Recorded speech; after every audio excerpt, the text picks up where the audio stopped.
E estamos ao vivo! Estamos ao vivo, graças a Deus! Mais uma segunda-feira na nossa vida e nós estamos aqui mais uma vez para falarmos sobre os nossos filhos adolescentes. E se você está caindo aqui de paraquedas, seja agora ao vivo comigo ou numa reprise dessa live. Se a gente ainda nos conhece, eu sou mãe do Thiago, que tem 32 anos, e da Thalita, que fez 19 e já está dirigindo. E eu também sou chefe de escoteiros faz 20 anos, lido com adolescentes a vida toda praticamente, e acabei entendendo como é que funciona a cabecinha daquelas criaturinhas. E comecei a fazer aí uma espécie de tradução, uma interpretação entre a linguagem das mães, porque eu também sou mãe, e a linguagem dos filhos adolescentes. Muitas mães vieram me procurar e é esse resumo da história, porque eu tô aqui toda segunda-feira conversando com você, mãe de adolescente. Pai também, tá? É porque, sei lá, né? Eu sou mãe, então eu falo pra mãe, mas pai também. A gente não discrimina ninguém aqui não, tá bom? Então vamos lá, pessoal. Obrigada pela audiência de sempre. As dúvidas de hoje estão incríveis. Tem uma até muito polêmica. Vamos ver essa daqui, olha. Aqui em casa, com essa quarentena, tá complicado. O sono 13 anos. Eu não parei de trabalhar, pois trabalho na área da saúde e tenho plantão 12/36. Ontem trabalhei e ela acordou, era mais de 4 horas da tarde. Converso, brigo com ela, mas não adianta, porque não consigo controlar isso. Ameacei que ia tirar o celular, mas ao mesmo tempo fico com dó, porque está em casa o tempo todo e vai fazer o quê? Mas estou realmente preocupada. Estou realmente preocupada com isso, porque quando voltar à rotina normal, vai sofrer. Hoje estou em casa e já chamei ela várias vezes e sempre volto no quarto, tá dormindo outra vez. Tô perdendo a paciência já. Alguém consegue me aconselhar? Observação. Ela levantou agora e conversei com ela de novo. Disse que amanhã eu vou ver a hora que ela vai acordar e se for de novo às 16 horas, eu vou tirar o celular quando eu for deitar. Vamos ver se resolve. E se não resolver, eu vou entrar lá e deixar ela arcar com as consequências quando chegar o momento de voltar à rotina. Como já me disseram, ela já tem maturidade para compreender. 13 anos. Então vamos lá, mãe. Olha só. Oi, Tami, tudo bom? Você por aqui? Que saudade. E as crianças? Tiago, do mundo, tá? Bom demais ter você aqui, linda. Obrigada. Então, mãezinha, olha só, 13 anos, está nesse isolamento social, né? Até achei interessante uma informação. A gente tem usado o termo quarentena meio que genericamente. Mas eu acho legal a gente esclarecer, porque aí todo mundo fala a mesma língua, né? Na verdade, assim, ó, quem tá em quarentena é a pessoa que teve contato com alguém que foi confirmado que teve, né, o coronavírus, ou qualquer outro tipo, né, de contato, e ela teve contato com essa pessoa, então ela está de quarentena para ver se os sintomas se desenvolvem ou não, se manifestam ou não, né, para ter certeza se ela está ou não contaminada. E isso é que é realmente o termo quarentena quer dizer. Nós que não estamos contaminados, ou pelo menos não temos suspeita, né, de que fomos contaminados, estamos em isolamento social. É outro termo. Mas no fundo, quer saber? A gente está aí em casa, a maioria das pessoas que pode, né? Tentando aí conter um pouco essa proliferação dessa contaminação numa velocidade muito grande, né? Para ver se a gente consegue passar por isso o melhor possível. Olha a Mariângela aí, boa noite, querida. Como é que você tá? Tudo bem? Que saudade. Então é isso, gente. Estamos em isolamento. Mas tudo bem, ninguém vai chamar a polícia se você falar que é quarentena, não, tá tudo bem. Só porque conhecimento é sempre bom, né? Uma amiga minha da área de saúde que falou, eu achei legal. Então vamos lá, a gente tá todo mundo, né? Todo mundo que pode, ou que, principalmente os jovens, né? Porque as escolas realmente estão fechadas, então crianças e adolescentes estão em casa.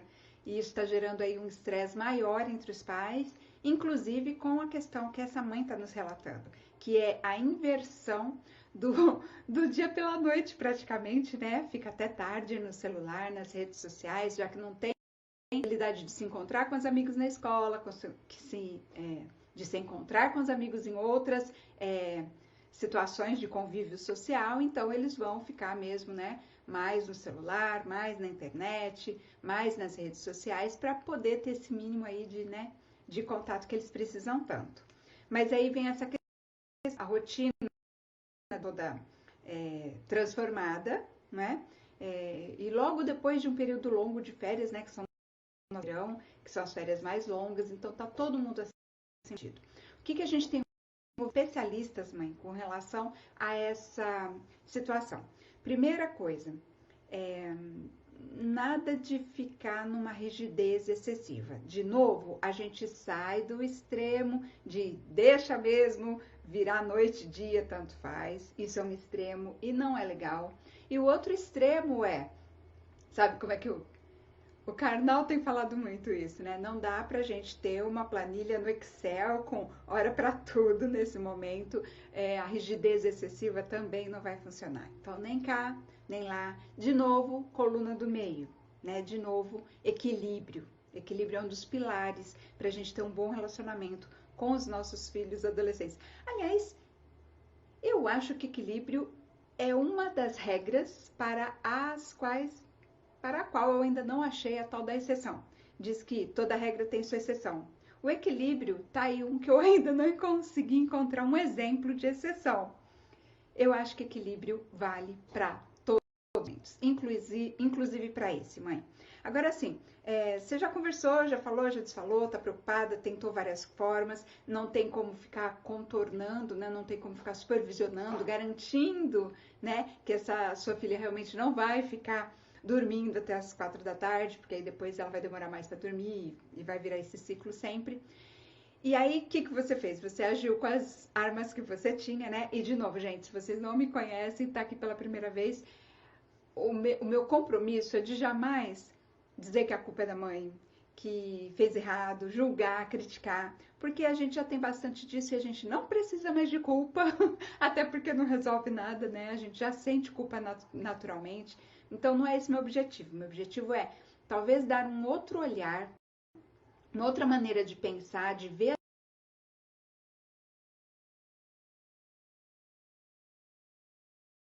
questão da adolescência dos nossos filhos e em especial nessa situação atípica, né, e inédita na vida de todos nós. Já houve, pelo menos aqui no Brasil, já houve várias outras situações, inclusive muito piores do que essa, né? Pelo menos aqui no Brasil é a primeira vez que a gente tem, mas com toda essa tecnologia ao nosso favor, à nossa disposição, pelo menos para a grande maioria de nós, não é verdade? Então, assim, mas ainda assim, tá difícil, tá doendo, né? Porque também não, tô assistindo muito Karnal, eu acho, que eu tô trazendo de novo outro conceito dele, mas com o qual eu compactuo muito, que é assim, o fato da gente saber que tem outras situações que foram piores não faz a nossa situação ficar mais branda para nós, né? Como dizem, a dor de rim do outro não faz a minha Joanete doer menos, né? Porque cada um tá sentindo o seu.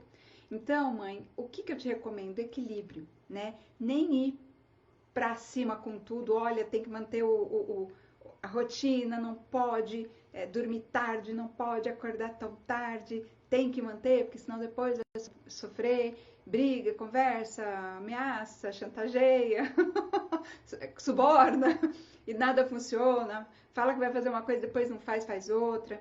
Então, assim, a gente entende que tá difícil para todo mundo, mas vamos lá, daqui para frente o que a gente pode fazer? Primeiro, não ameaça se você não vai cumprir, tá? Isso é uma coisa que acaba virando uma dificuldade grande até para o jovem entender que você está falando a sério. Porque o que acontece? A gente não sabe muito o que fazer, a gente vai fazendo tudo que está na mão, vai fazendo, e quando vê, a gente meio que perdeu a moral, assim, né? O que os jovens falam muito pra mim? Ah, minha mãe, ó, fala, cachorro que muito late, não morde. E aí, quando a mãe realmente vai fazer cumprir a ameaça, acaba estando num nível assim acumulado, igual a Mega Sena, né? Muito acumulado, e acaba extrapolando e fazendo a coisa ser até desproporcional para a gotinha d'água que caiu no copo naquele momento, né? Então, de repente, aí foi um deslize não tão grave, e aí você acaba, por estar, né, deixando para lá muito tempo, estar liderando, né, de ser ouvida, de ser respeitada, de ser obedecida, né? Vai deixando para lá, e aí quando explode, quando a comporta se abre, arrasa com tudo, e às vezes o motivo que, né, que foi a gota d'água que fez tudo explodir, nem era tão relevante assim. Aí a reação fica desproporcional e é o que cria muita sensação de que os filhos não respeitam a gente. Por quê? Porque a gente exagera em alguns momentos. E geralmente esse exagero começa disso que eu comentei ainda há pouco. A gente ameaça, ameaça, ameaça, ameaça e não cumpre. Aí o filho vai meio que se acostumando. E olha, ele não faz isso por maldade e ele não faz isso consciente e calculado. Não, é um processo inconsciente que ele meio que vai percebendo até onde ele pode ir, até onde ele não pode ir. E ele percebe que tem uma margenzinha, que entre a mãe falar, né, que vai tirar o celular, e ela realmente tirar, ó, tem muita margem para negociação, entende? Aí os parâmetros não ficam claros e ele não sabe muito bem onde navega. Entende? Aí junta essas duas coisas. Primeiro, que os parâmetros, os acordos não estão muito bem estabelecidos, né? Os limites, até onde pode ir, não está muito bem acordado. Porque você diz uma coisa e você diz, se você não fizer isso, vai acontecer aquilo. Só que aquilo não acontece. Então, ele vai mais um pouquinho. Isso é natural do ser humano, né? Vai folgando mais um pouquinho, vai folgando mais um pouquinho. E lembra, não é estratégico, não é uma coisa que ele fala assim, vou fazer de propósito, vou fazer porque minha mãe, entendeu? Vou ver se eu posso ir mais um pouquinho. Não, é tudo inconsciente, é uma reação até automática, humana, natural dele, né? Então, primeira coisa, manter aí essa palavra. Falou que vai fazer, cumpre. Se não fala, entende? Esse é um ponto. O segundo ponto é o seguinte, procurar, eu sei que é difícil, ainda mais nesses momentos, todo mundo meio perdido, meio instável, até emocionalmente, né? Mas procurar manter um pouco a proporção das coisas, né? Às vezes, eu cometia muito esse erro, né? E quando eu tava, eu deixava passar, e aquilo ia acumulando, ia acumulando, ia acumulando. Um dia que eu não estava com a minha paciência tão bem trabalhada na iluminação, assim, qualquer bobagemzinha já era motivo para eu explodir e jogar todos os brinquedos do Thiago fora. Olha ele aí. Oi, filho. Oi, mãe. Oi, filho. Né, filho? De vez em quando a mamãe, quando você era criança, adolescente, rodava a baiana e saía jogando brinquedo fora, saía dando 2 meses de castigo. Coisa que não dá para cumprir, né? Não tem como a gente manter uma ameaça dessa. E aí a criança fica sem parâmetro, ela cresce insegura, sem saber até onde vai, até onde não vai, né? Então essas duas coisas. Primeiro, deixar os limites bem claros e a criança saber que se foi falado, vai ser cumprido. Se não vai cumprir, não fala, né? Às vezes o silêncio tem mais valor nesses momentos. E a segunda coisa é não agir de uma maneira desproporcional, né? Para cada coisa, a equivalência, né? Agora, em termos gerais, como é que a gente resolve isso, mãe? De novo, equilíbrio, tá? Nem querer que ela acorde no mesmo horário que ela acorda quando ela tá indo para a escola, porque não é essa a realidade que ela tá vivendo agora. E nem também querer, nem também deixar que ela fique aí totalmente sem esse seu limite, né? Porque pelo que eu entendi da sua fala, é esse seu próximo passo. Deixar, largar a mão. Deixar ela acordar a hora que quiser, dormir a hora que quiser, e aí quando ela voltar às aulas, ela vai sofrer as consequências. E isso também não é legal, né? Porque realmente, olha, hoje eu sou adulta, né? Acho que deu pra perceber. Ninguém me manda, como eles dizem, né? Ninguém me manda. Eu faço o que eu quero, né? E eu trabalho em casa, por exemplo. Então, olha a dificuldade. para eu manter a disciplina de trabalhar, sendo que não tem um chefe para olhar se eu bati o cartão no horário certo, né? É tão difícil quanto é difícil para as crianças comerem legumes, por exemplo, né? Porque come porque alguém forçou, porque alguém obrigou, porque alguém ali deu a, né?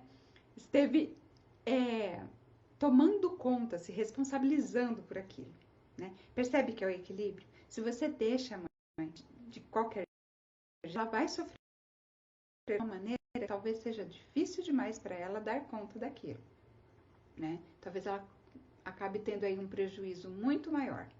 Agora, impor que a coisa seja feita desse jeito, e você tem a sua razão, né? A gente sabe que ela vai sofrer essa consequência. Mas impor não vai funcionar também. E eu acho que isso você já percebeu, né? Você já percebeu que não funciona. Você já conversou, explicou, ameaçou, né? E não funcionou. Então, como é que a gente faz para ter mais chance de isso funcionar? Se acalma primeiro, tá? Mantenha sua cabeça assim, tranquila. Esquece essa história de pandemia, de coronavírus, as incertezas, os medos, até quando vai ficar, a questão econômica, vai dar ruim, não vai. Esquece tudo isso. Tudo isso vai passar. Nós vamos passar por isso, né? E se a gente pensar bem, todas as vezes que a gente teve uma grande situação assim, foi quando teve depois, né, uma bonança proporcional. Lembra? Depois da tempestade vem a bonança? Então a gente está no momento de tempestade, aguenta firme que quando passar vem o tempo de calmaria e depois vem a tempestade de novo, depois calmaria de novo. Vamos manter o equilíbrio emocional, tá bom? Primeira coisa é lucidez, serenidade. Não deixa toda essa situação tomar conta do seu emocional e eu sei que você deve ser uma das pessoas que está passando pela tempestade numa situação ainda mais acentuada, porque você trabalha na área da saúde, então você está direto lá com as pessoas que realmente estão vivendo situações muito extremas, então é perfeitamente compreensível a situação que você está vivendo, né? Mas se você conseguir, de alguma maneira, né, fazer uma ação, manter sua paz de espírito, né, manter sua resiliência, e você é forte para isso, né? Você não estaria trabalhando aí para cuidar das pessoas doentes, não é verdade? Se você conseguir, senta com ela e abra o seu coração para ela, exponha para ela qual é o seu grande medo, por que é que você se sente tão incomodada quando você percebe que ela acordou às 4 da tarde? O que você sente, até fisicamente, né? É uma tensão, atenção, o que você sente e as emoções que você vive por conta disso. Abre para ela, né? Explica a sua situação para ela, né? E pergunta para ela, né? Se ela consegue enxergar alguma maneira de vocês resolverem isso juntas, né? Ela também tem as dificuldades dela, porque não sei se você consegue, mãe, eu não sei a sua idade, eu não sei a sua história, não sei se você consegue lembrar da sua adolescência. Pelo menos alguns momentos assim marcantes em que a situação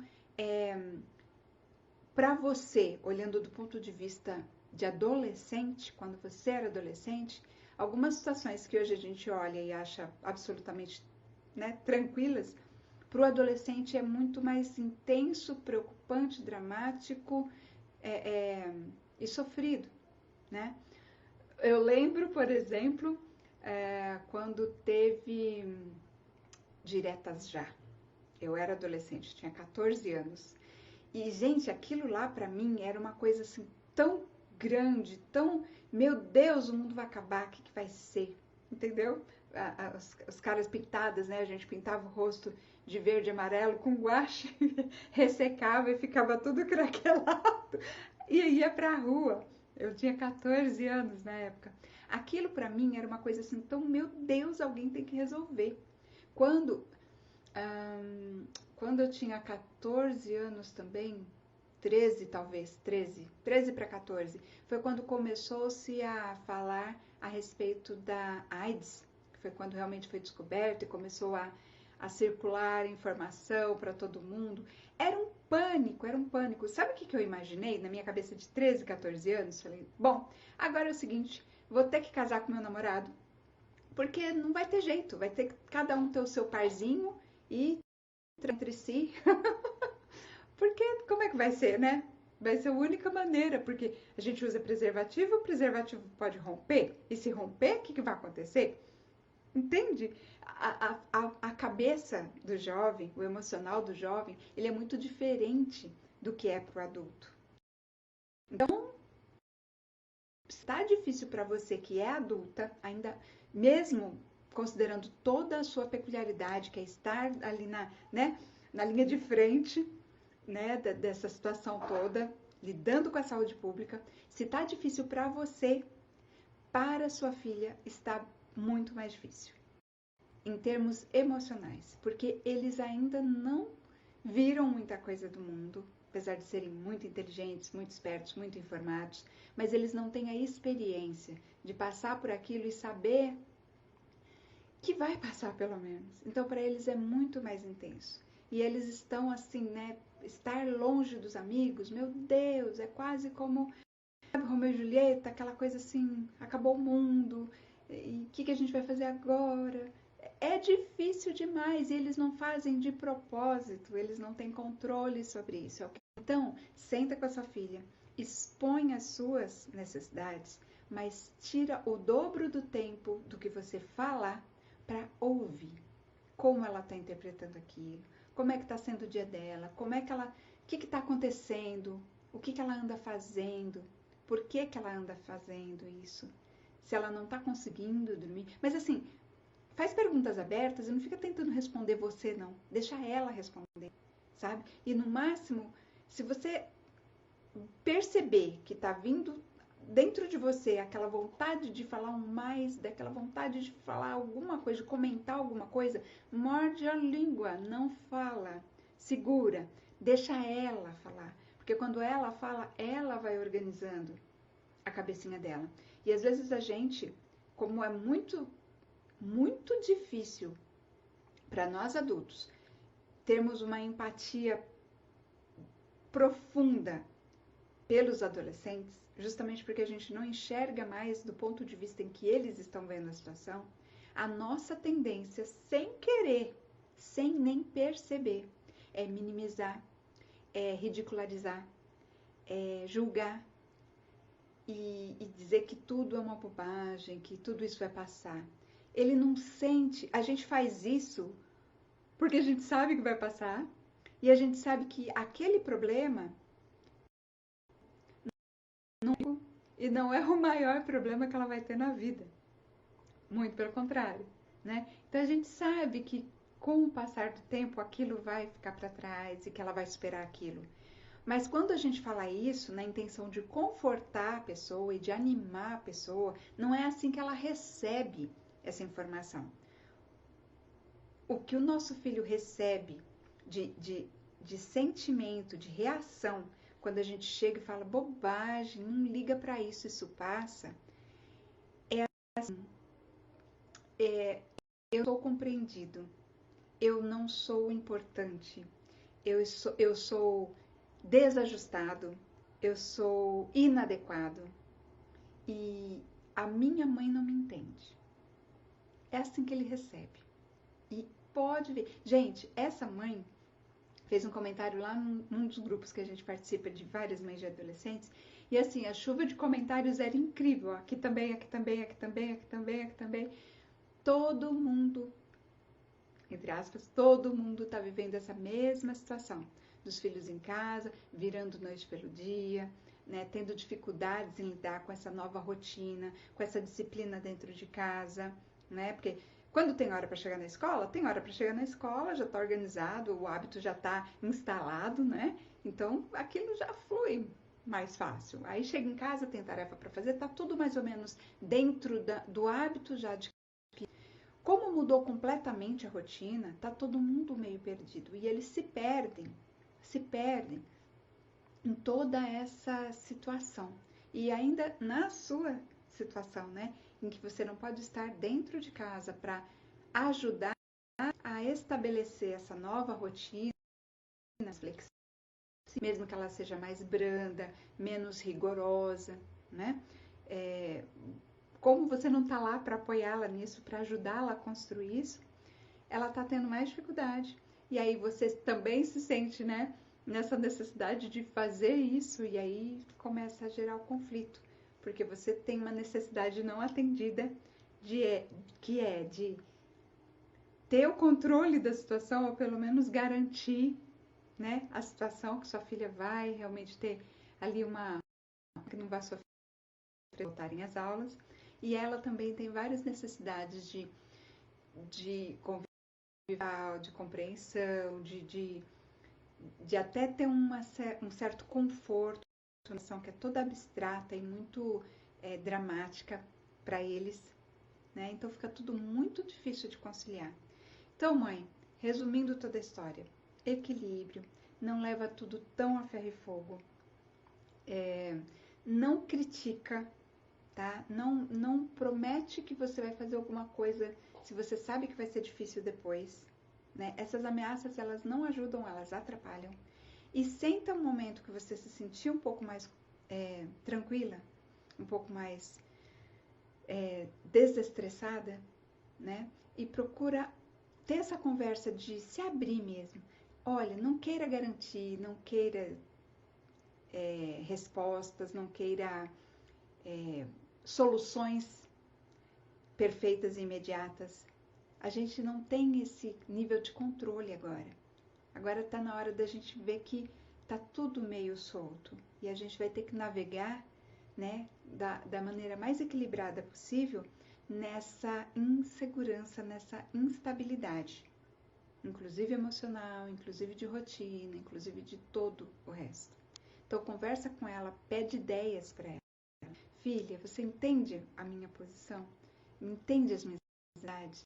Eu entendi as suas. Você tem alguma ideia do que a gente pode fazer para que funcione? Você acha que você pode buscar na internet, por exemplo, algumas dicas de como melhorar um pouquinho isso? Como você pode ajustar isso um pouquinho?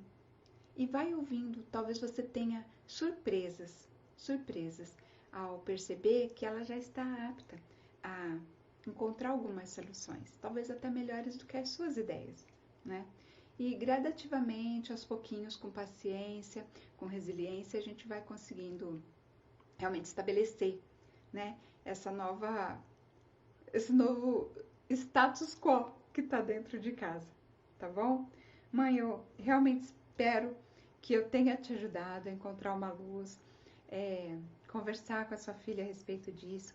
Não vai para o extremo de deixar, não vai, porque é outro ponto de desequilíbrio, tá bom? E obrigada, né, por estar aí firme, trabalhando na área da saúde. Admiro muito, sempre admirei, mesmo antes de coronavírus, né? As pessoas que trabalham com saúde, tanto física quanto emocional das pessoas. Eu tenho amigas enfermeiras que falam, meu Deus, é meio assim, né? É um ser um pouco mais iluminado, né? Para conseguir ter esse tipo de atividade. É muito... Eu sou uma fã, admiradora, antiga, viu? Tá bom? Vamos ver outra pergunta? Gente, essa outra pergunta é totalmente diferente. Olha só. Chefe Val, boa noite. Tudo bom com você? Chefe, como conversar com a filha sobre opção sexual? Hoje em dia tá uma moda, ela pôs entre aspas, de experimentar isso ou aquilo. Nossa, aí a gente fica numa situação difícil. E aí, gente, o que vocês falam disso? Deixa eu ver quem tá aqui. Oi, chefe Bevilda. A Débora. Oi, gente, tudo bom? Que bom vocês por aqui. Obrigada, viu? Juliana passou por aqui, Ana Paula, Eliane, Beatriz, Helenice Fagundes. Oi, Helenice, tudo bom? Quem mais? Perdi aqui. A Jussara, Sueli, Emanuele. Obrigada, viu, gente, pela companhia. Bom, mãe, então vamos lá. O que acontece? Olha só. Essa situação, olha só. Eu fui pesquisar alguns dados, algumas pesquisas pesquisa de dados, né, de estatísticas a respeito dessa questão de opção sexual, porque, pelo que você disse, né, tá na moda experimentar isso e aquilo. Na verdade, olha só o que acontece, né? Tem alguns dados estatísticos. Se você olhar bem para a história, o que acontece é que não é uma moda. Isso sempre existiu, sempre existiu.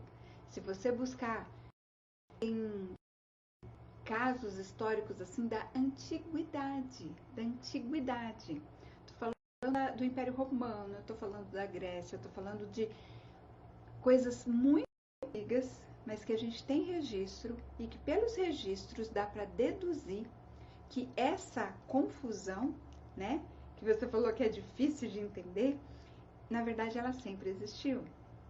E inclusive, se você prestar atenção, até nos filmezinhos assim mais antigos, tipo Sessão da Tarde, né?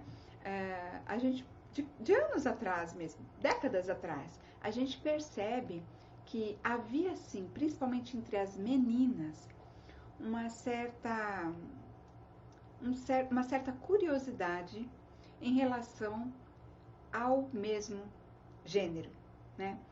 Só que a sociedade era organizada de uma maneira em que isso não era aceito de jeito nenhum, né? Isso era rechaçado e em alguns países, ainda hoje, século XXI, ainda é crime. Se você, eu não sei mencionar quais são os países, mas em algumas culturas, se você se revela homossexual, nem precisa ser bi, todos os outros, as outras identidades que se tem hoje, né? Homossexual já é motivo para pena de morte, inclusive, né? Religiões, muitas religiões ainda acreditam que isso é errado, que é pecado, que é feio, e só que cada vez mais, isso tem sido combatido de uma maneira, principalmente as novas gerações já estão com uma mentalidade de viva e deixe viver. Cada um faz a sua escolha e nós temos que respeitar e aceitar que cada um viva como acha que deve. Isso já está muito... Eu converso muito com adolescentes. Muito. Inclusive, os jovens que estão hoje em dia dentro de igrejas e religiões até mais rígidas, vamos dizer assim, estão mais flexíveis que isso existe. Minha filha, por exemplo, é uma moça que ela se descobriu dentro da igreja. Ela é evangélica e assim, super engajada, tá sempre lá no louvor, tá sofrendo um pouquinho agora porque tá tendo que ser online, né? Não pode mais encontrar pessoalmente, mas né, os pastores lá estão respeitando, estão tendo bom senso, né, de fazer os cultos à distância, por videoconferência, né, orientando os fiéis a manterem essa posição, né, de respeitar, de colaborar com a saúde de todo mundo. Tô achando muito legal. Eu não sou da mesma religião que ela, e ela é muito engajada, já fez alguns cursos lá dentro, né, tá galgando sua vidinha lá. Acho lindo, maravilhoso, mesmo que não fosse, a opção dela tá tudo bem. Mesmo, e a religião dela, formalmente, eles não consideram como... eles consideram homossexualismo e qualquer outro tipo de coisa que não seja heterossexualismo como pecado. Só que eu percebo que a minha filha, ela tem uma verdadeira amizade e um respeito e um carinho muito grande por pessoas, assim, sem nenhum tipo de seleção com relação a isso. Ela tem amigos gays, lésbicas, bissexuais, de todos os tipos, e ela realmente não faz uma crítica ou um julgamento ou um afastamento, não, ela realmente se relaciona em amizade, em qualquer tipo. E um dia eu fui questionar isso a ela. Eu falei, Thali, não entendo. Como que funciona isso? E ela me deu uma resposta tão linda que eu falei, caramba, eles sabem muito mais do que a gente, né? Ela disse o seguinte, mãe, eu não amo o pecado. E é pecado, segundo o que ela acredita. Mas eu amo o pecador. Não me cabe julgar. Não sou eu quem devo julgar isso. E continuo orando por eles e continuo amando do mesmo jeito. Eu não compacto o pecado. Na concepção religiosa, ela é pecado. Mas eu amo o pecador. Porque eu sei que ele não peca de propósito, ou porque ele quer, ou porque foi uma opção. E isso, eu tenho outras ideias a respeito disso, né? Eu não tenho uma religião que considera um pecado, mas faz muito sentido para mim. Isso de tá e apoiar e aprovar e acolher, mesmo que a pessoa esteja em erro, né? A minha interpretação é bem mais aberta com relação a isso, porque na minha cabeça é uma coisa mais normal.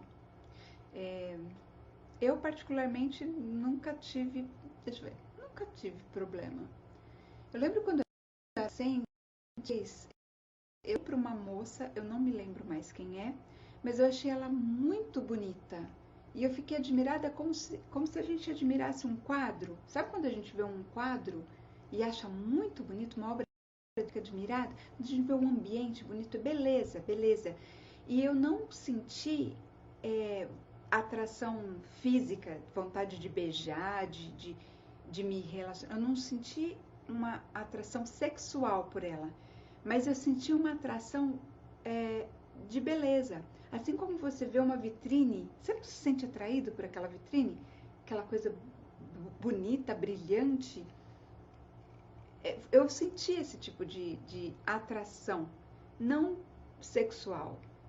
É uma coisa beleza, a beleza em si, né? E eu imagino, mas assim, aquilo foi um pensamento que me ocorreu e anos depois eu lembrei disso quando eu conversando com uma amiga que é, né? Não sei se ela é bissexual, a gente não tinha, há 20 anos atrás a gente não tinha essas diferenciações, ou a pessoa era lésbica ou a pessoa era gay, né? Ou hétero. E ela falou assim pra mim, olha, eu também sentia isso que você sentiu, né, de achar bonito, mas antes eu não estava ainda desperta para a questão sexual. E eu fico imaginando, caramba, será que se naquela época em que eu vi aquela moça e que eu achei ela tão bonita e me senti atraída pela beleza dela, se eu já tivesse desperta sexualmente, será que a minha atração teria chegado ao ponto sexual? E eu vou te dizer uma coisa, não sei. E eu acho que para um adolescente é muito mais complicado de saber. Sabe por quê? Porque eles ainda estão descobrindo os seus próprios sentimentos. Toda aquela descoberta dos hormônios sexuais estão vindo, aflorando, independente do gênero, se ela é hétero, se ela é bi, se ela é homo. Aquilo tudo, por mais padrão que seja, por mais tradicional que seja, já é confuso o suficiente. Dias atrás, eu li uns filminhos que as meninas falavam que já tinham beijado meninas, ou que tinha de alguma maneira sido beijada por uma amiga, uma coisa assim. Eu nunca fui beijada por uma amiga na adolescência. Se eu tivesse sido também, não teria por que esconder. Quer dizer, vai afetar a vida de quem, não é verdade? Mas assim, é uma coisa comum. E aí eu fui atrás de dados para tentar te responder isso, mãe. E eu tô falando todas essas coisas e no final eu vou amarrar que talvez faça sentido para você para responder a sua pergunta. Como é que a gente lida com isso, né? A pergunta dela foi bem assim. a gente fica numa situação difícil. Como conversar com a filha sobre opção sexual? Olha só, os dados que eu encontrei. Quase 12% dos jovens brasileiros de 18 a 34 anos declaram-se bissexuais. Isso significa que em cada 100 pessoas, 12 pessoas se declaram bissexuais. Quando a pessoa chega a da PUC do Rio Grande do Sul em 2015, tá? E eu vou dizer para vocês sabem disso.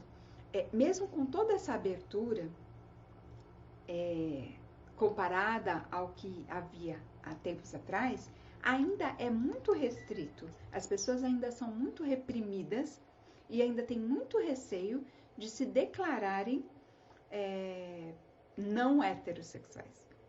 Né? Elas têm dificuldade. E eu fui pesquisar, fui conversar com jovens a respeito disso, fui ver depoimentos. E realmente, muitos deles, é o que eles demoram para sair do armário, ficam escondendo, ficam remoendo aquilo consigo mesmos, né? E olha só, dessas quase 12 pessoas, 11,8 pessoas, né? Entre 18 e 34 anos que se declaram bissexuais. A maioria delas, olha só, não, em termos de bissexual, empatado. Tá meio empatado, tá 9% para homens e 8% para mulheres, né? Entre os homossexuais, então assim, ó, bissexualidade, que gosta dos dois gêneros, é meio, quase empatado, 9% homens, 8% mulheres. Aí, entre os homossexuais, os homens declaram mais, declaram que são 25%, se declaram homossexuais, e as mulheres 15%. E eu fui pesquisar a respeito disso, conversar com as pessoas, e na verdade, esses dados, eles estão um pouco mascarados, primeiro, que a pessoa, para ela chegar a admitir que ela é bissexual, ela já teve que superar muita coisa dentro dela, né? Ela já teve que lutar contra diversas confusões internas, até ela realmente se assumir e entender o que ela é de fato. E significa que esse número é muito maior.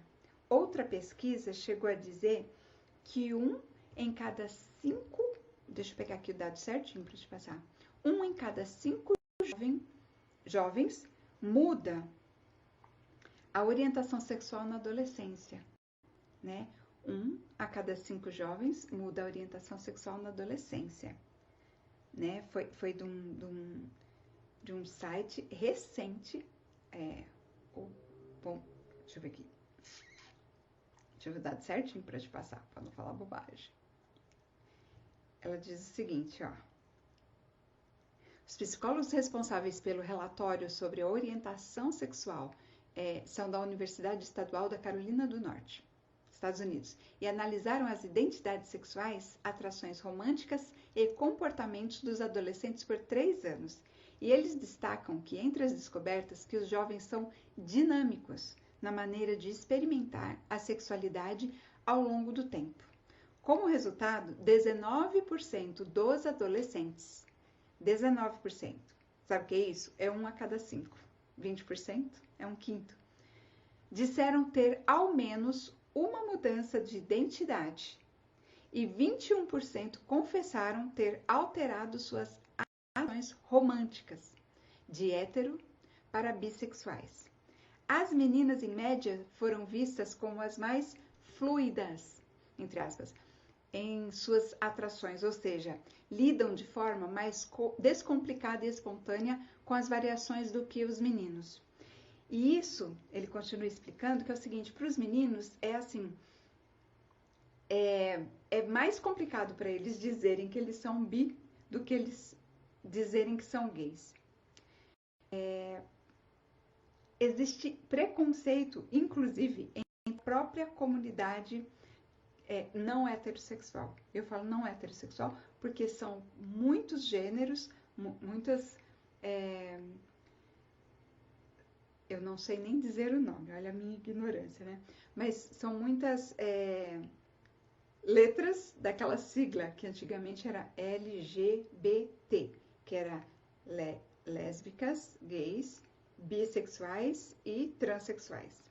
Hoje já está quase o abecedário inteiro. Tem muitas outras siglas que querem dizer muitas outras coisas, né?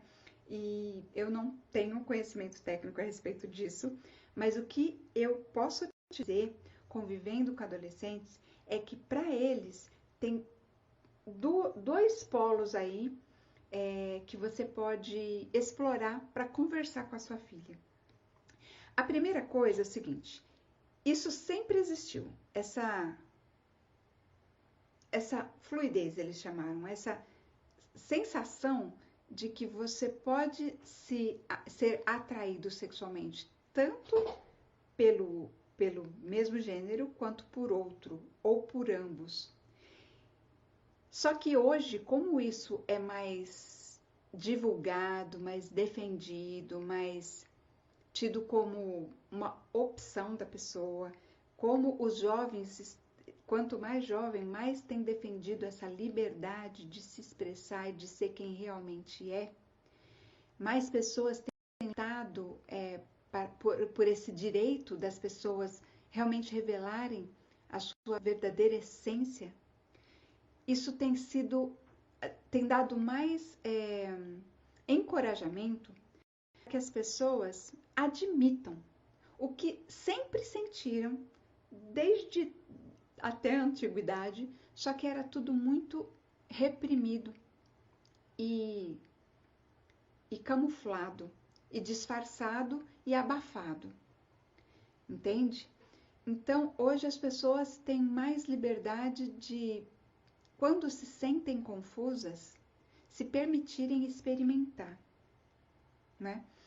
Eu perguntei para uma moça, é uma jovem linda, linda, linda que eu conheço, e ela se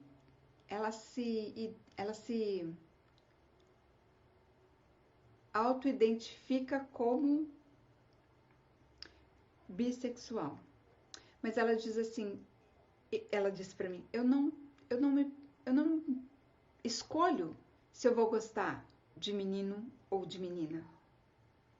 Eu não me apaixono pelo menino, eu não me apaixono pela menina. Eu me apaixono pela alma da pessoa.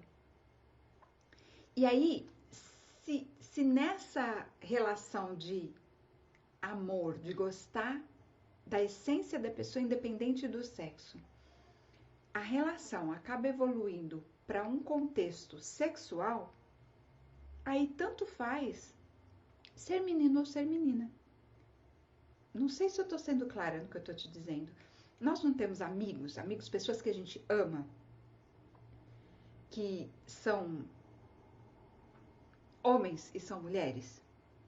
Por exemplo, eu tenho amigas, eu tenho amigos, eu tenho mãe, eu tenho pai, tive, né? Que agora ele é falecido. Mas tive padrasto, eu tive tias, tios, primos, vizinhos, vizinhas, homens e mulheres do meu relacionamento. Todos nós temos. E eu gosto muito de todas as pessoas. Só que eu não tenho por elas um desejo sexual por todas as pessoas que eu conheço. E é aí que tá uma grande confusão da gente. A gente acha que a pessoa que não é hétero, que ela é promíscua, que ela vai se apaixonar por todo mundo, por todas as pessoas.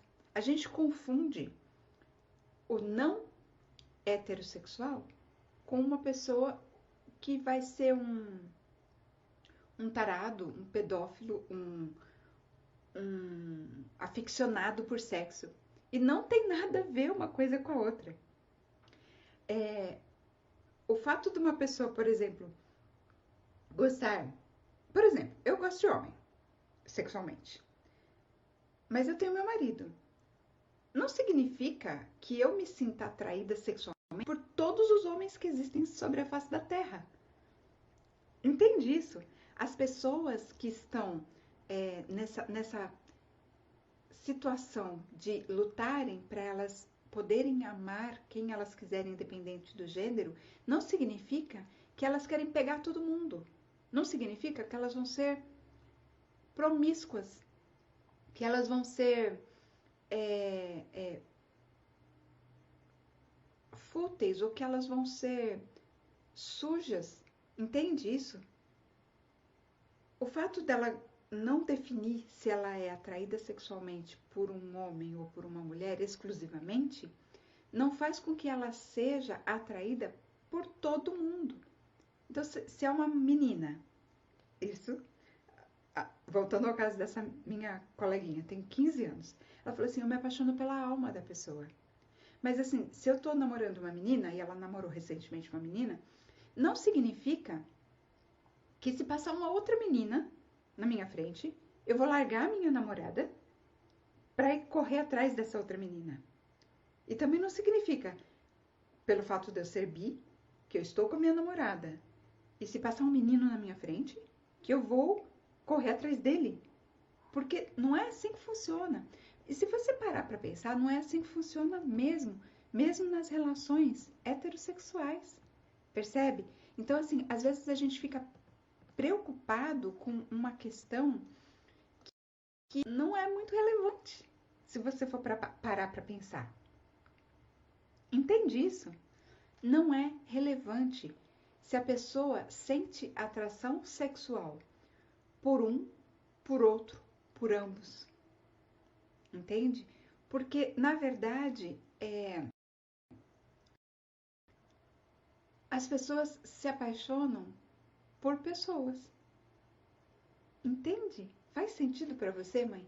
E assim, como elas estão num mundo em que é muito mais livre para expressar esse tipo de amor, então, quando há esse aflorescer da adolescência, dos interesses sexuais, a criança, o jovem, ele acaba, de repente, se vendo com liberdade para experimentar e entender se aquilo é para ele ou não.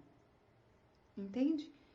E nisso ela pode até descobrir que sim, ela gosta de meninos, ou sim, ela gosta de meninas, ou sim, ela não distingue por qual dos dois ela se sente atraída. Não significa que ela vai ser atraída por todo mundo ao mesmo tempo. Entende? E que ela vai querer sair transando por aí com todo mundo numa orgia eterna. Percebe? Que a coisa é muito mais delicada, muito mais simples e que não é um motivo para nós nos preocuparmos tanto com relação à opção sexual. E, sinceramente, eu acho que quando a gente fala opção sexual, tem duas situações. A primeira é quando a pessoa realmente experimenta um, experimenta outro, e depois ela opta. Mas eu acho que não é assim que acontece. Pelo menos as pessoas que não são hétero, com quem eu converso, dizem assim, que elas estão ali, de bobeira, e de repente se apaixona por alguém. Quando é do mesmo sexo, ou é do sexo oposto. Que o amor vem antes, a atração vem antes dela escolher.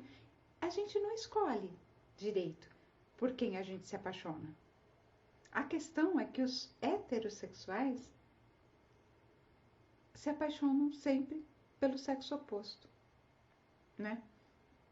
Olha, existe homossexualismo e bissexualismo, inclusive entre os animais irracionais.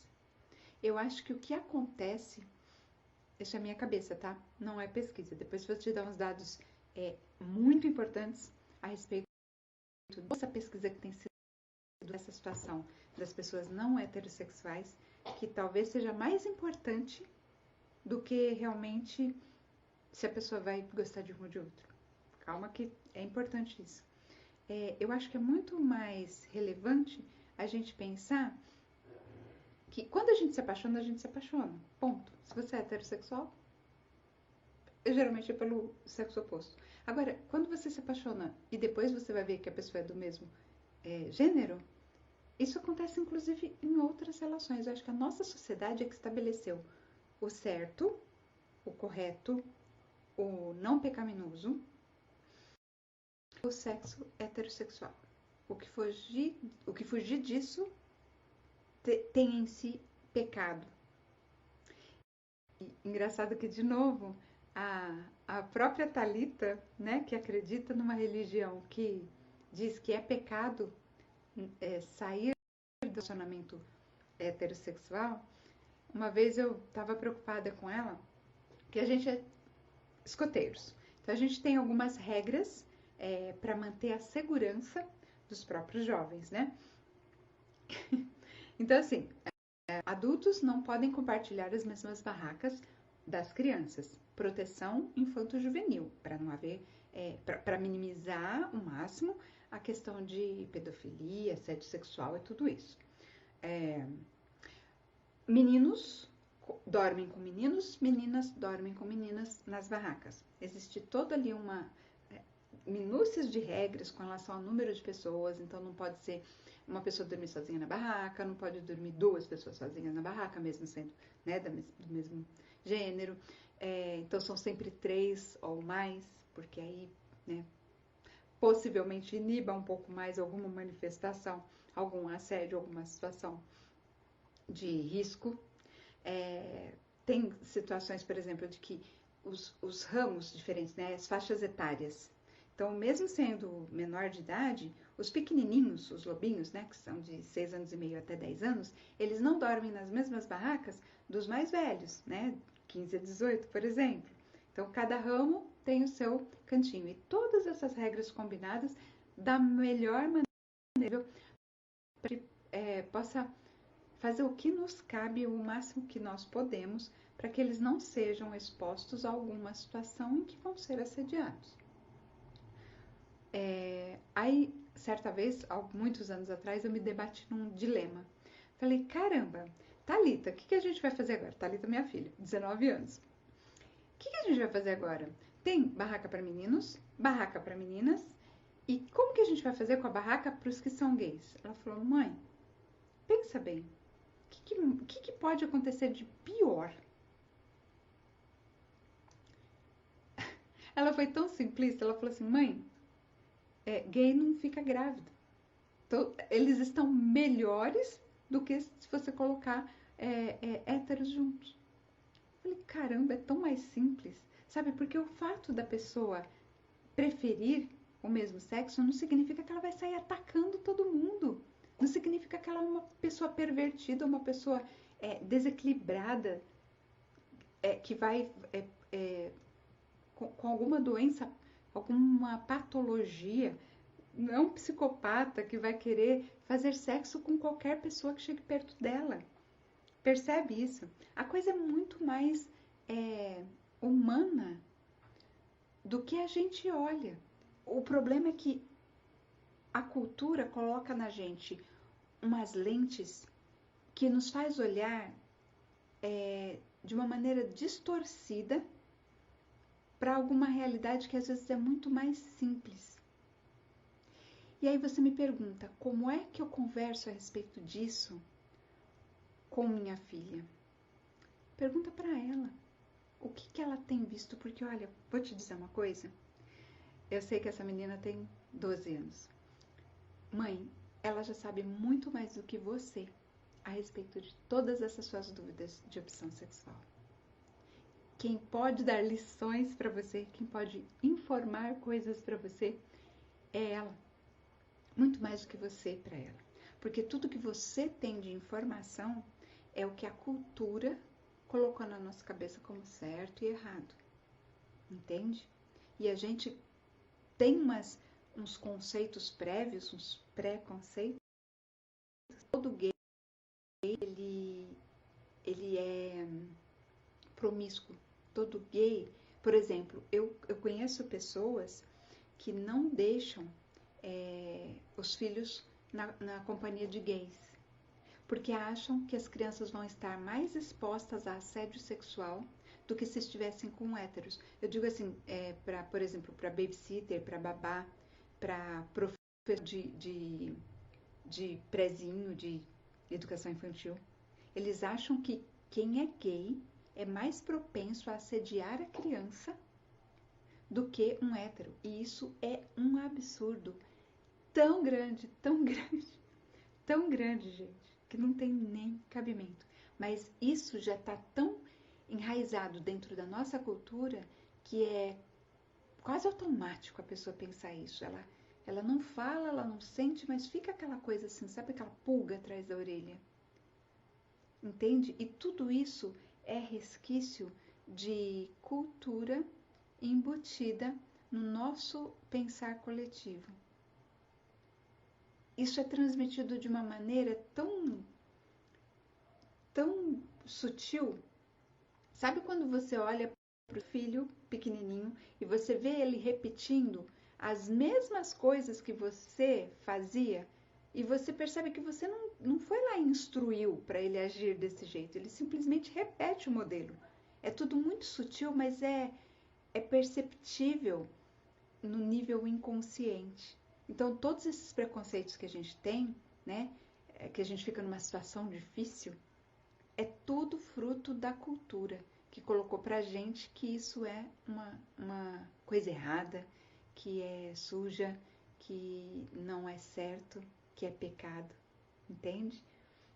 Vou te dar uns dados agora, mãe, que é muito mais importante, né, do que se preocupar se seu filho vai ou não se declarar heterossexual, homossexual, bissexual ou qualquer outra coisa.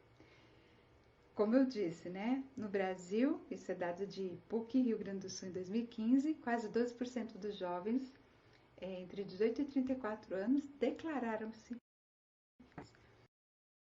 Olha outra informação, essa é grave.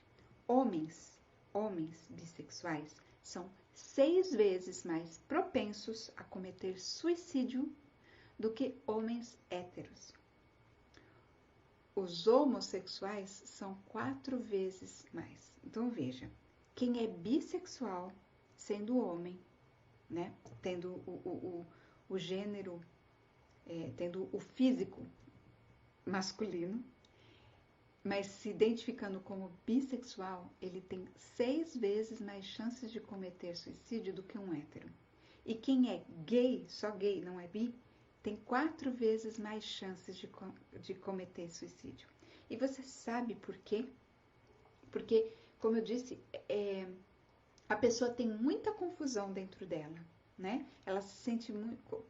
Quando ela começa a despertar o interesse pelos, né, o interesse sexual pelo sexo oposto, e já é muito confuso com os héteros, que é aceito, né, na sociedade. Mesmo assim, esconde da mãe, esconde do pai, não é? Não quer revelar que está começando a sentir aquelas emoções, aqueles interesses, né?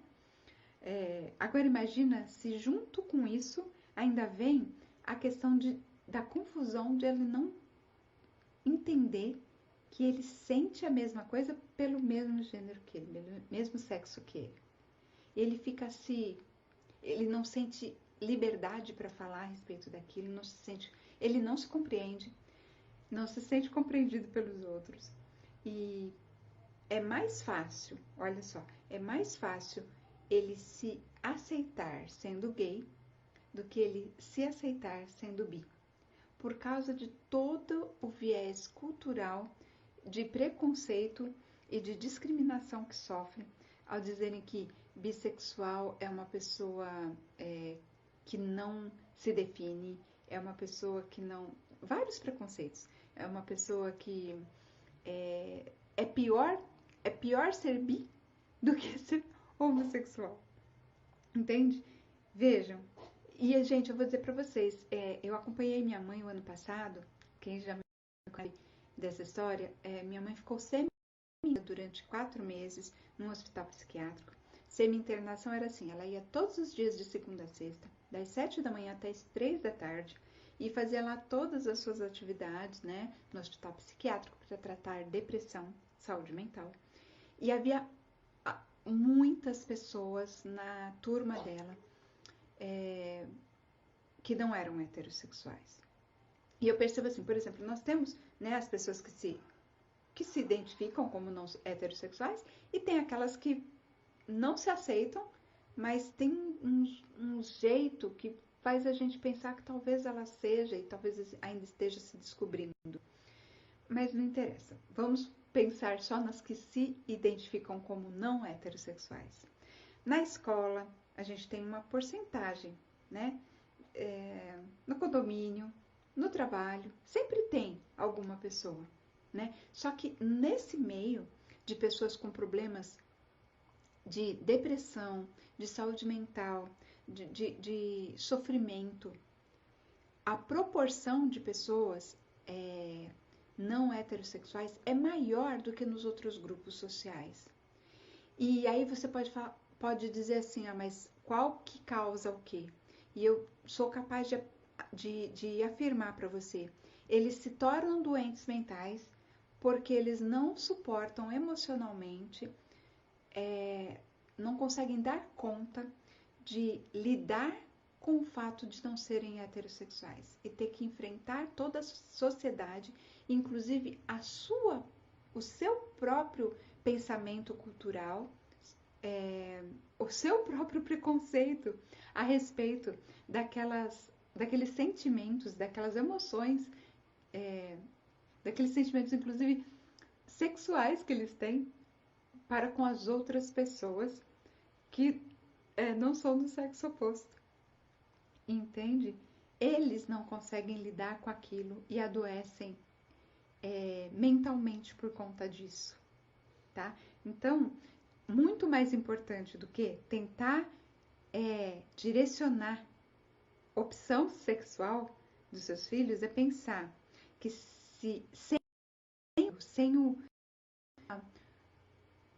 o acolhimento da pessoa que ele é, do que ele realmente sente, do que ele realmente manifesta em si, a chance dele chegar a uma não aceitação, uma autoaceitação, pode levá-lo ao suicídio num número 6 vezes maior, se ele sentir atração por ambos os sexos, e até 4 vezes maior se ele for gay, no caso de homens, né? As mulheres bi relatam mais casos de estupro e outros tipos de violência física e psicológica na relação com o parceiro. Isso daqui, é uma fonte norte-americana de 2013, é um estudo do Centro de Controle de Doenças dos Estados Unidos de 2013. Diz que as mulheres homossexuais, 43% revelam, né, mais casos de estupro ou outros. Desculpa, gente. Bissexuais, 61% disseram que sofreram mais violência física e psicológica, inclusive de estupro, sendo bissexuais, né? As heterossexuais, 35%, e as homossexuais, 43%. Então, quanto mais diferentona, os jovens gostam de falar isso, né? A pessoa mais ela sofre preconceito e violência. E essa violência, ela vem... o fato da pessoa se manifestar, se assumir como bissexual, para as outras pessoas, independente de ser hétero, bi ou homo, ou que seja, aquela pessoa, ao se dizer bissexual, é como se ela estivesse dizendo que ela está meio que obrigada a aceitar qualquer tipo de assédio. Então, por exemplo, quando tem você vai numa boate gay, me contaram. Quando você se assume mal e você não está afim de uma pessoa, a chance da pessoa não acatar que você não quer é menor se você se disse bissexual. É como se o fato de você ser bissexual desse para a pessoa um aval para que você fosse obrigado a querer. Entende? É assim, se você é mulher e tem um homem, e um homem te assedia, e você diz, eu não quero, a sociedade entende que é mais aceitável que a mulher diga não e tá tudo bem. Se você é gay, né? Então você é mulher e tem outra mulher. Você só tem atração por mulheres, então você é lésbica. A pessoa te assedia e você diz não. O seu não vale menos do que a hétero. E quando você é bi, aí o seu não vale menos ainda. Olha que despropósito. E isso tá tão enraizado na cabeça das pessoas que o que eu tô falando para vocês são dados de estatísticas de fatos que aconteceram. As pessoas que são bissexuais, elas sofrem mais com estupro e violência física e psicológica, porque as pessoas acham que o fato delas se declararem bissexuais tira delas o direito de não querer. As pessoas acreditam que quem não é heterossexual está o tempo inteiro pensando só em sexo. E não é verdade. Entende isso? Que não é verdade? Não define quem a pessoa é. Entende? Olha só, outro dado interessante. O número de jovens que se considera heterossexual diminui de 65% na geração Y, que é entre 21 e 34 anos, para 48% na geração Z, entre os 13 e os 20 anos. Essa pesquisa, ela é de 2016, a fonte é J. Walter Thompson Innovation Group, Grupo de Inovação J. Walter Thompson, 2016. Veja, em 2016, as pessoas entre 21 e 34 anos, geração Y,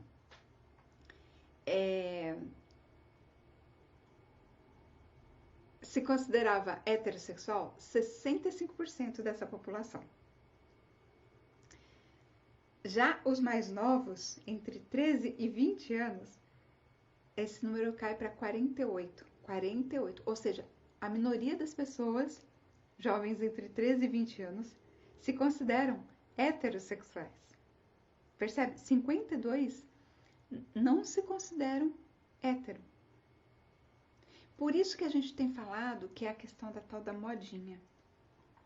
Mas não é que é uma modinha. Simplesmente as pessoas estão sendo toleradas, elas podem se manifestar e dizer que elas gostam de outra pessoa do mesmo sexo. Então, quando vem toda aquela parte do desenvolvimento do ser humano, em que ele está definindo sua personalidade, descobrindo-se, inclusive, não é só isso, mas inclusive sexual. Quando ele percebe que tem uma atração sexual pelo mesmo sexo, é mais fácil para ele, hoje, ter a informação de que isso não é um pecado mortal e que ele não é uma pessoa do mal ou que tem algum problema com ele.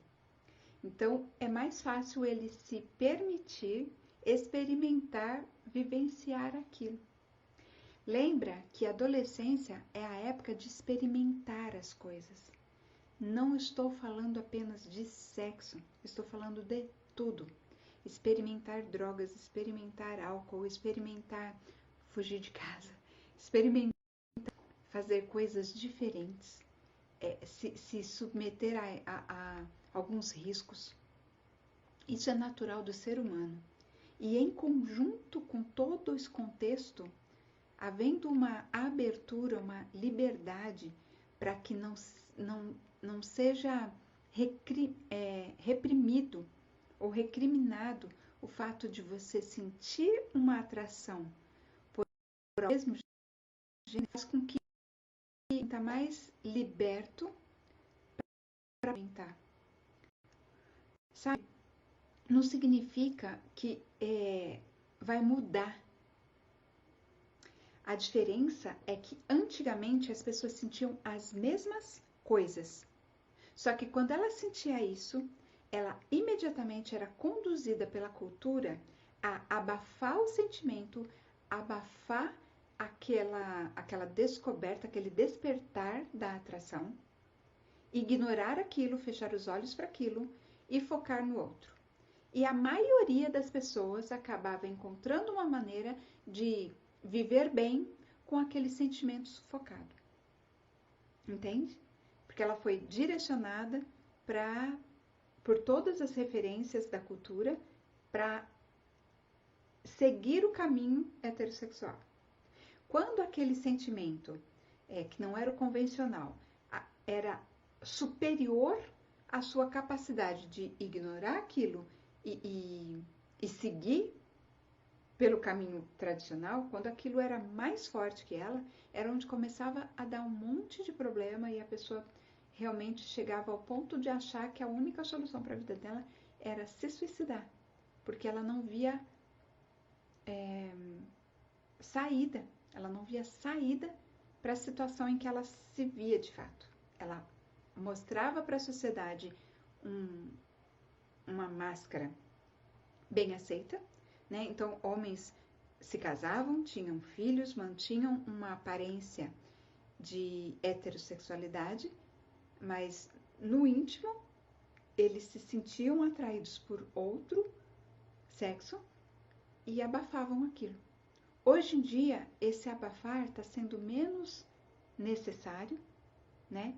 E as novas gerações estão cada vez mais libertas desse rótulo, desse condicionamento social, cultural. Então, eles se permitem mais, sabe?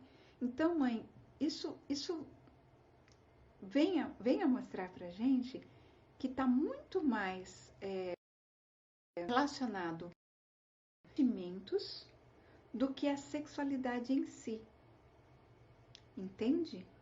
Então, eu acho que a preocupação de nós pais deve ser muito mais focada em ajudar o filho a entender todo aquele processo de crescimento e descoberta que ele está vivendo, não apenas no âmbito sexual, mas também neste, porque faz parte da vida, e se aceitar e se acolher, seja qual for a manifestação da alma dessa pessoa, para que ele se autoconheça, se autoaceite e se auto-ame, como quer que seja, para que não venha desenvolver essas enfermidades mentais, que é resultado de toda essa repressão e essa não aceitação de quando a pessoa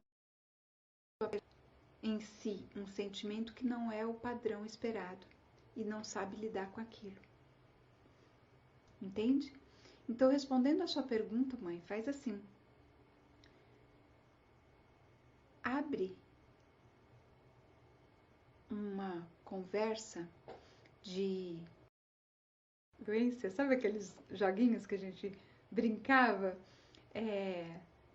E deixa ela falar o que ela sente, o que ela acha, estimula ela a pesquisar dentro dela mesma o que ela sente. Esse é o nosso papel como pais, ajudar os nossos filhos a descobrirem quem eles são de fato. O que é que os faz sentir bem? O que é que os faz sentirem-se dispostos a serem seres humanos melhores? E o que é que constrange, comprime o seu coração? O que os faz serem felizes e o que os faz serem tristes? O que os faz serem plenos e o que os faz sentirem medo, vergonha e coisa ruim? Entende?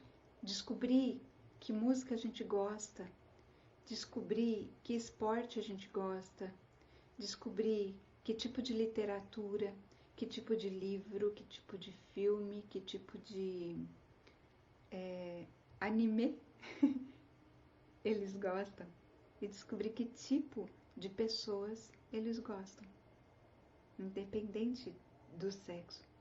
As pessoas não vão fazer sexo com o planeta inteiro, percebe?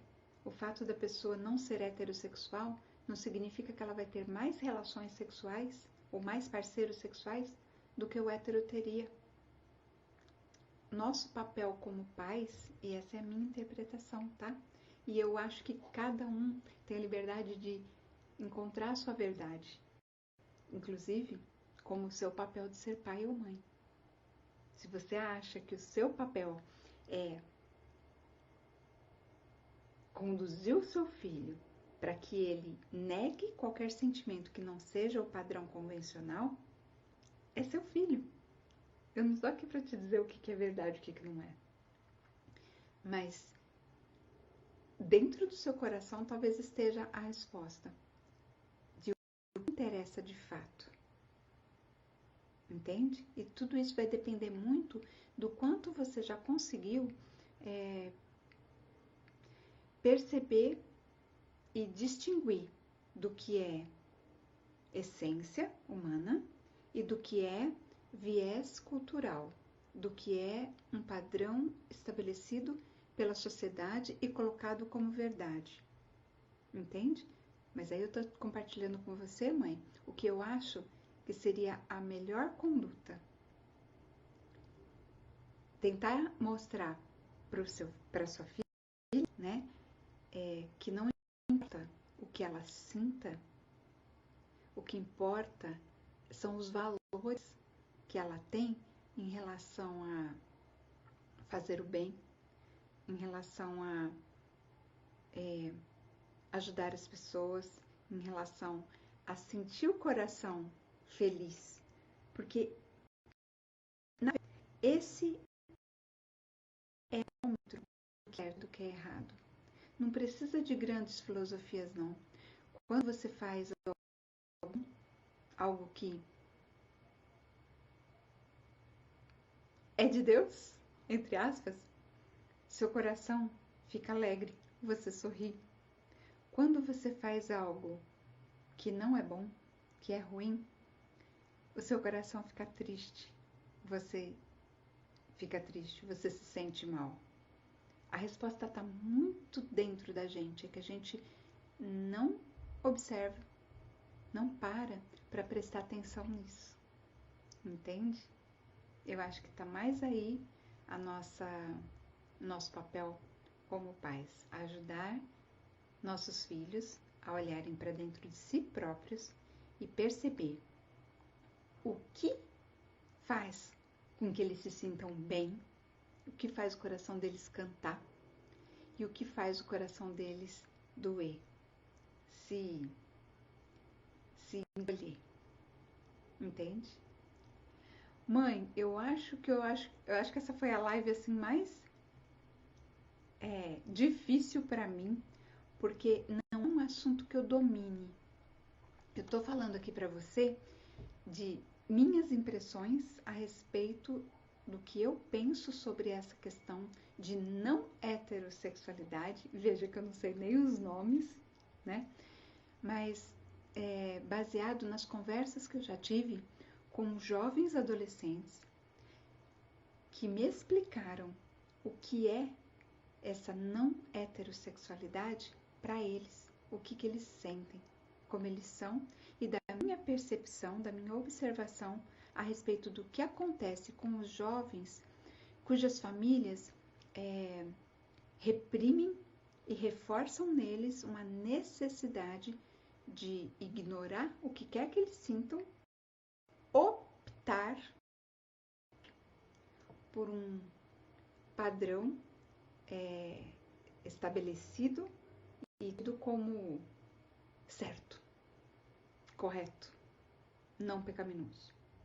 Se a gente pensar bem, até não décadas atrás, o sexo entre um casal heterossexual, casado, na igreja, com tudo certinho, ainda era considerado pecado.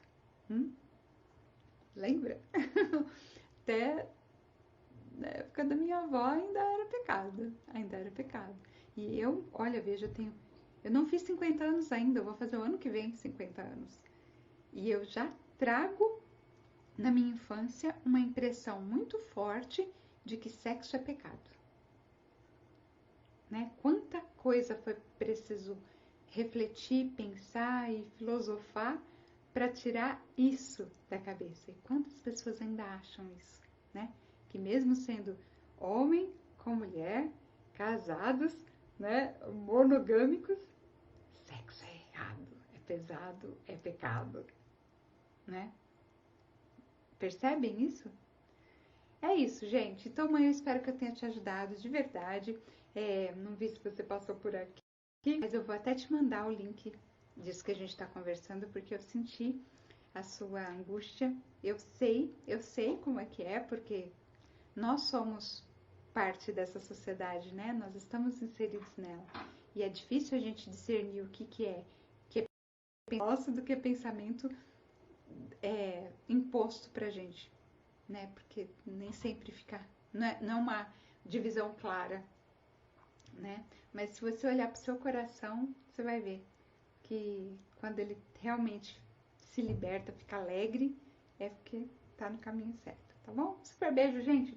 Olha, muito obrigada. Comenta pra mim o que vocês acharam.